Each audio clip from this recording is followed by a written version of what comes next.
नमस्कार, मेरा नाम विवेक है और इस वक्त आप देख रहे हैं निष्पक्ष धारा। और इस वक्त मैं पहुंच चुका हूं बिहार इलेक्शन में। इस दौरान कवरेज करने के दौरान बक्सर में हमने विधानसभा कवरेज किया है और बक्सर के ही प्रत्याशी, निर्दल प्रत्याशी से मुलाकात हुआ है। इनका मैं मोटिव जानने का कोशिश करूंगा और मुद्दे जानने की कोशिश करूंगा। पहले परिचय हो जाए। आपका नाम क्या है? हमारा नाम राम प्रवेश सिंह है जी। हम लोग जो आपको मालूम होगा कि चौसा में जो पावर प्लांट है, जी।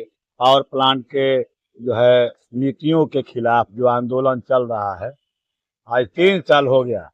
17 अक्टूबर 2022 से धरना का शुरुआत हुआ और इस दौरान 17 महीना लगातार हम लोग धरना पर बैठे।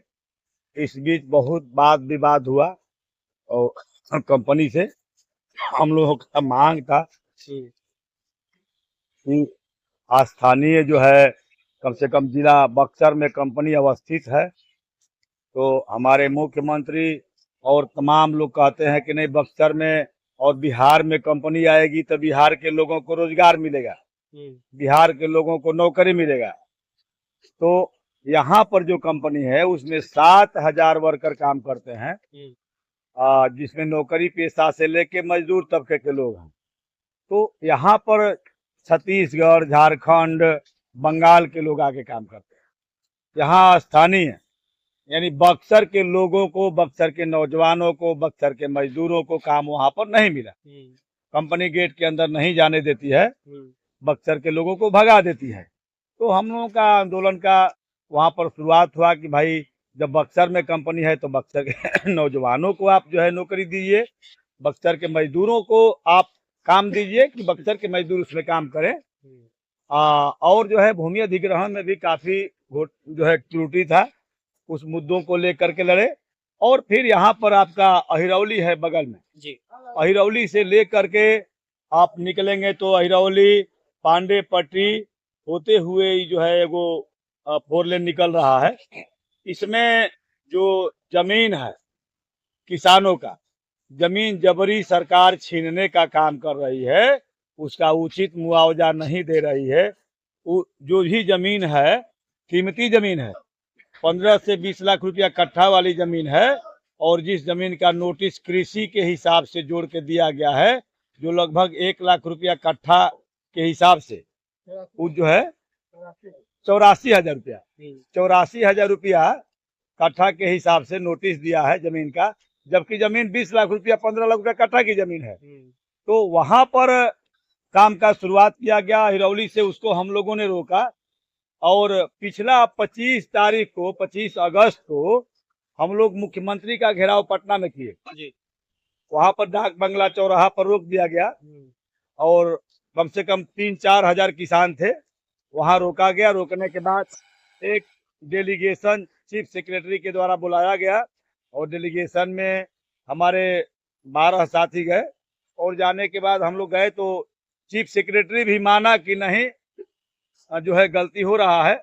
उन्होंने पिछले सितंबर में 4 सितंबर और 8 सितंबर को जो लेटर दो ठो निकाला, उसमें जो सर्किल रेट का 4 गुना था, जिसे अगर 7,500 रुपया डिसमिल जमीन है तो उसको जो 4 गुना करके दे रहा था, उसको 8 गुना करने का आदेश दिए। लेकिन 2013 से रेट रिवाइज नहीं हुआ है, तो 2013 से रेट रिवाइज नहीं हुआ है, तो इस सबसे बड़ी लड़ाई है। आज जमीन का रेट है, जिस जमीन को वो लोग ले रहे हैं उसका जमीन का रेट जो है माने कट्ठा पर 25 लाख रुपया कट्ठा है और 84,000 का नोटिस दिया। तो उसको लेकर के हम लोग लड़ रहे हैं कि जब तक उचित मुआवजा किसानों को नहीं मिलेगा तब तक हम लोग अपना जमीन नहीं देंगे, जमीन पर काम करने नहीं देंगे। हम लोग किसान हैं, हम लोग किसान, मजदूर, नौजवान है, हम लोगों की कोई जाति नहीं है। वहां पर जो आंदोलन चला पिछले साल, लाठी चार्ज करके लोकसभा चुनाव में वहां पर जो है कम से कम सैकड़ों लोगों का मार करके हाथ पैर तोड़ा गया, हम लोगों को जेल भेजा गया, हमको सेल में रखा गया, यहाँ बक्सर सेल में, भागलपुर सेल में भेजा गया 2.5 महीना। तो वो जो है उस समय सरकार शुरू में जब आंदोलन का शुरुआत हुआ था, उस समय इंडिया गठबंधन की सरकार थी।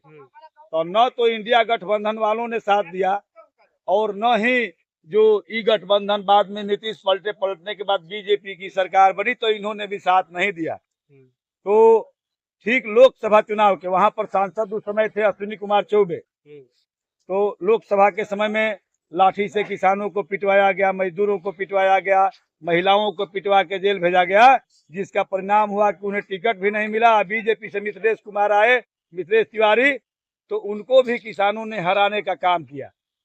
और अब जो है विधायक की बारी है, क्योंकि विधायक भी मोटा रकम कंपनी से लेते थे जी। उनका किसानों से, मजदूरों से, बक्सर के नौजवानों से कोई लेना देना नहीं था, सिर्फ कंपनी से मोटा रकम वसूलने से उनका मतलब था। तो हम लोग लड़ रहे हैं और हमारे यहाँ हम लोग किसान हैं, हम लोगों को तो वार्ड मेंबर का चुनाव लड़ने के लिए भी पॉकेट में पैसा नहीं था। हम विधानसभा कहाँ से लड़ते? तो जितने किसान हैं, मजदूर हैं क्षेत्र के, वही लोग रोज अपना चंदा आपस में वसूलते हैं, 500 करके वसूल लेते हैं, तो 5-10 हजार रुपया हो जाता है। तो दूसरे दिन हम लोग गाड़ी में 5 को तेल डलवा के घूम देते हैं। अच्छा, अभी आपके समर्थक में कितने लोग हैं? समर्थक में तो पूरा चौसा प्रखंड जी, बक्सर प्रखंड, दोनों प्रखंड के लोग, आप बसौली से लेके इधर जाएंगे बरुणा बसौली, सारे लोग हैं। टोटल विधानसभा जो बक्सर विधानसभा इस बार परिवर्तन चाहता है और हर हालत में आपको परिवर्तन देखने के लिए मिलेगा। कितने वोटर 14 तारीख को देखिएगा। कितने वोटर होंगे लगभग बक्सर विधानसभा में? बक्सर विधानसभा में 2.5 लाख लगभग वोटर है। 2.5 लाख। हाँ। और कितना पड़ता होगा? अरे 60% मिला लीजिए ना। 60। और कहते हैं लोग कि जंगल राज बिहार में आता है, तो उस पर आप क्या बोलना? जंगल राज कहाँ है? जंगल राज जिस जंगल राज का ही लोग हवाला दे करके आज 20 बरस बीत गया। 20 बरस से आपकी सरकार है, आज जंगल राज कहते हैं। मैंने 20 बरस पहले का मैंने आप याद ताजा करा रहे हैं। आज जंगल राज नहीं है क्या? चंदन मिश्रा का हत्या होता है पारस हॉस्पिटल में। आए मैंने इतना सिक्योरिटी वाला हॉस्पिटल है, उसमें चंदन मिश्रा का हत्या होता है। आज हत्या हुआ है मोकामा में, तमाम हत्याएं हो रही है, ये जंगल राज नहीं है। तमाम बलात्कार हो रहा है। वो वहां पर आपने मुजफ्फरपुर वो कौन गृह वाला कांड जो है आपने सुना था, युवा जंगल राज नहीं है क्या? युवाओं पर आप क्या विचार रखते हैं? क्योंकि यहाँ के भी युवा पूरे देश में जाकर के एक मशीनरी का काम करते हैं, यहाँ के युवा के लिए आप क्या सोचते हैं? देखिए, ये लोग कहते हैं कि हमने कंपनी लगवाया या हमने कंपनी हम लगा रहे हैं, कंपनी लगा रहे हैं। हमारे यहाँ तो कंपनी लगी है ना, चौसा में कंपनी लगी है, 7,000 वर्कर काम करते हैं। आप वहां पर जा करके लिस्ट मांग दीजिए ना, 500 लोग बक्सर के नहीं हैं। माने बक्सर में कंपनी है, आप कहिएगा, प्रचार बीजेपी के लोग प्रचार करेंगे और चाहे इंडिया दोनों गठबंधनों को मैं बोलता हूं कि कहेंगे कि हमने कंपनी लगवाया, तो कंपनी से यहाँ के किसानों को लाभ क्या? किसानों का जमीन जबरी छीना गया। जमीन का रेट था 36 लाख रुपया एकड़, 26 लाख दिया गया, 10 लाख रुपए लूट लिया गया।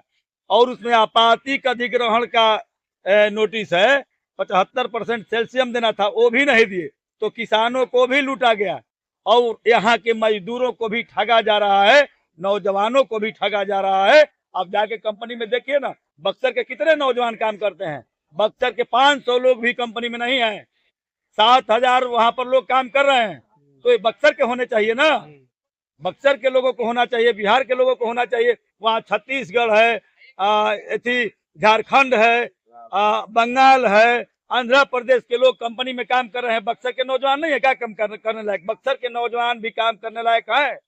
नियमावली है कि 70 से 80% जिस इलाका में कंपनी है उसी इलाका के लोगों को काम देना है, लेकिन यहाँ टोटल बाहरी लोगों को काम कराया जाता है। इसमें हम लोगों को तो नहीं लड़ना चाहिए था। हम लोग तो जिता के भेजे थे जिस जनप्रतिनिधि को, मुन्ना तिवारी को विधायक बनाए थे, तो ये काम मुन्ना तिवारी का होना चाहिए, मुन्ना तिवारी के द्वारा करना चाहिए था। लेकिन हम लोग मिल करके बोले कि आप आवाज उठाइए कि बक्सर के लोगों को काम मिले, बक्सर के नौजवान यहाँ पर काम करें, लेकिन ये नहीं किए, इसलिए कि कंपनी से मोटा रकम मंथली मिलता है। तो मजबूरन जो है हम लोग किसान, मजदूर, नौजवान उतरे। 17 अक्टूबर 2022 से धरना पर बैठे और लगातार 17 महीना हम लोग धरना दिए। बीच में काफी बवाल हुआ कंपनी से। कंपनी के लोगों ने हमारे किसानों के घरों में घुसकर छोटे छोटे बच्चों को पिटवाने का काम किया, जिसका परिणाम हुआ कि बहुत बड़ा बवाल हुआ। कंपनी के बस वगैरह भी फूकी गई, सब बहुत बड़ा बवाल हुआ था 10 जनवरी 2023 को। उसके बाद ही हम लोग का आंदोलन चलते रहा। और जिस तरह से सांसद जी क्या करते थे, जाते थे जहां सभा होती थी तो अश्विनी कुमार चौबे जी बताते थे कि चौसा के किसान विकास विरोधी हैं, विनाशकारी हैं। नतीजा निकला कि उनको टिकट भी नहीं मिला जी। कहीं के नहीं रहे। वो देहाती में नहीं कहावत होता है कि धोबी का कुत्ता न घर के न घाट के, वो हाल हुआ चौबे जी का। और वही हाल अभी वर्तमान विधायक का होने जा रहा है मुन्ना तिवारी का, और क्योंकि कुछ उसी कहना तर्ज चाहते पर ये हैं? भी चलते रहे। और कुछ कहना चाहते हैं अपने विधानसभा से? नहीं, अपने विधानसभा के नौजवान हम लोग जीतेंगे तो अपने विधानसभा के जो अपने विधानसभा के बक्सर के नौजवान जो काम करने लायक हैं वो नौजवान कंपनी में काम करेंगे। जो मजदूर काम करने लायक हैं, जो जाते हैं आपका दक्षिण भारत में जाके काम करते, तमिलनाडु कर्नाटक में जाके काम करते हैं, उन नौजवानों को, उन मजदूरों को यहाँ कंपनी में काम मिलेगा। अब बक्सर के नौजवानों को नौकरी कंपनी में मिलेगा। हम लोगों का चुनाव चिन्ह संजोग से आंदोलन का शुरुआत हुआ मूरा बाबा के पास से, वहीं पर एक चिमनी है जी। चिमनी से आंदोलन का शुरुआत हुआ। चिमनी पर ही हम लोग धरना पर बैठते थे और चुनाव चिन्ह भी चिमनी मिला। 14 नंबर पर चिमनी चुनाव चिन्ह है और चिमनी से आंदोलन शुरू हुआ, चिमनी चुनाव चिन्ह मिला है। तो इस बार जो चिमनी का धुआं निकलेगा ना, तो सारे लोग इधर से उधर हो जाएंगे, जमानत नहीं बचेगा किसी का, आपको बता रहे हैं। क्या नाम है आपका भैया? मेरा नाम राधेश्याम है। राधेश्याम जी, क्या लगता है कि इस बार जो चुनाव होने हैं विधानसभा में किन मुद्दों पर होगा और ऐसा क्या मुद्दा किसान रहेगा? मोर्चा के मुद्दा पूरा है। किसान मोर्चा क्या कहना चाहेंगे? और चीजें सरकार की गतिविधि, सरकार की जो सरकार जो है चल जो रही थी। भ्रष्ट है। बक्सर के जिला के लोगों को यहाँ पर नौकरी लगना चाहिए। प्रदेश के लोग आकर यहाँ पर नौकरी करता है। बक्सर के जवान नहीं है, बक्सर के लिखे पढ़े नहीं है, यहाँ पर नौकरी नहीं मिल रहा है। उसी के लेकर के हम लोग किसान इनको चंदा लगा करके जेल में गए। बक्सर 2.5 महीना जेल में रहे, सेल में रहे। भागलपुर 2.5 महीना जेल सेल में रहे। इनको मार पीट करके इनको धमका रहे थे ये हट जाएंगे। क्या आज भी इनको धमकी आता है? ना, अभी नहीं है, अभी धमकी नहीं है। बाकी फिर जेल से निकले तो ये अपना धरना अपना चालू कर दिए। अच्छा, क्या नाम है आपका? नंदलाल सिंह। थोड़ा ये क्लोज रहिए। क्या मुद्दे हैं इधर? मुद्दा तो ये है सरकार से कि किसानों के प्रति सरकार का रवैया बिल्कुल गलत है। जब हम लोग अपना हक मांग रहे हैं, जिस खेत का जो पावर प्लांट में जमीन गया है 1058 एकड़, उस जमीन का कीमत 36 लाख रुपया एकड़ है, जबकि किसानों को मिला 26 लाख रुपया एकड़। हम लोग पूछे बस इतना ही कि बाकी का पैसा कहाँ है, तो यहाँ के जो एसडीओ थे धीरेन्द्र मिश्रा जी, वो बोलते हैं कि ये सब चला जाता है ऑफिस के खर्च के लिए, भू अर्जन ऑफिस में चला जाता है। जबकि जब डीएम साहब फर्स्ट टाइम पे यहाँ पर आए थे, वो बोले कि किसानों का पैसा कटता नहीं है, किसानों का पैसा कटता नहीं है किसी भी टैक्स में। लेकिन इन्होंने अपना बक्से भरना शुरू किया, इसलिए किसानों का 6 लाख रुपया एकड़ चला गया। हम लोग वही धरने के लिए, नौकरी के लिए, आरजी के लिए, सबके लिए, आरएनआर पॉलिसी के लिए हम लोगों ने सब धरना दिए। 17 महीने तक हम लोगों ने धरना दिया। लेकिन ये जो शासन और प्रशासन थी और कंपनी के मिली भगत से ये लोग क्या किए कि किसानों के यहाँ से हटाया जाए। इन्होंने रात को घरों में घुसकर पीटा। इसके बाद में अपने ही गुंडे से अपने प्लांट में आग लगवा दिया आधी रात को। फिर इसके बाद में दूसरे या तीसरे दिन हम लोगों पर लाठीचार्ज हुआ। धरने पर ही सभी को, औरत से लेकर बड़े बूढ़े बच्चे तक भी सभी को मार पीट कर जेल डाल दिया गया है। आज भी हम लोग का यही शिकायत है कि जब तक से किसानों का प्रॉब्लम नहीं सॉल्व होगा तब तक से हम लोग मानने वाले नहीं हैं। इसीलिए हम लोग अपने से अपने अध्यक्ष पद पर रखे इनको, किसान मोर्चा के जो अध्यक्ष है, इनको हम लोगों ने चंदा तहसील कर खड़ा करा दिया। क्या नाम है आपका? आप नहीं बोल पाएंगे। क्या नाम है आपका? मेरा नाम सुरेंद्र सिंह। थोड़ा ये पास में। ये बिहार है ना, ये राज्य बिहार लगता है और बिहार का बक्सर है विधानसभा। और यहाँ पे नशा बंद है, शायद कह लीजिए अल्कोहल बंद है। बस यही मुद्दा है। अल्कोहल बंद है। नीतीश कहते हैं दारू बंद है। हाँ दारू बंद है। हाँ दारू मिल रही हाँ, वो सामने पड़ा हुआ है हाँ। 1.5 सारे पैकेट है। जी। दूसरा बात है, बोलते हैं तो जीरो टॉलरेंस है। हमको ये बता दे कहाँ जीरो टॉलरेंस है। कोई एक भी जगह उनके ऑफिस में जगह है जहाँ सचिवालय में बैठते हैं वहाँ पर जीरो टॉलरेंस है? वहाँ पर पोस्टिंग होती है पैसे पर, वो आंख बंद करके रहते हैं, क्या रहते हैं। जो भी जिला है, जिला में उनका एक कलेक्टर है। कलेक्टर अपने ऑफिस अपने घर से जाता है, क्या वो रोड पर से नहीं जाता है? रोड में गड्ढे हैं, उनके समय बनता है, कौन बनाता है, उनके यहाँ से पास होता है, उनको सब कुछ मालूम है। उनके डीएम भी अंधे हैं, घर में से निकलते हैं, आंख बंद करते हैं और ऑफिस में जाकर खोलते हैं। उनको भी मतलब जीरो टॉलरेंस भी खत्म है और उनका दारू भी बंद है, खत्म। इस बीच हम लोग यहाँ बक्सर विधानसभा में थे और यहाँ के निर्दल प्रत्याशी राम प्रवेश सिंह से हमारी मुलाकात हुई और उनके सहयोगियों से भी मुलाकात हुई। देख सकते हैं उन्होंने अपनी सारी बातें बताई और इसी तरीके से बने रहिए। पटना से चलेगा। धन्यवाद।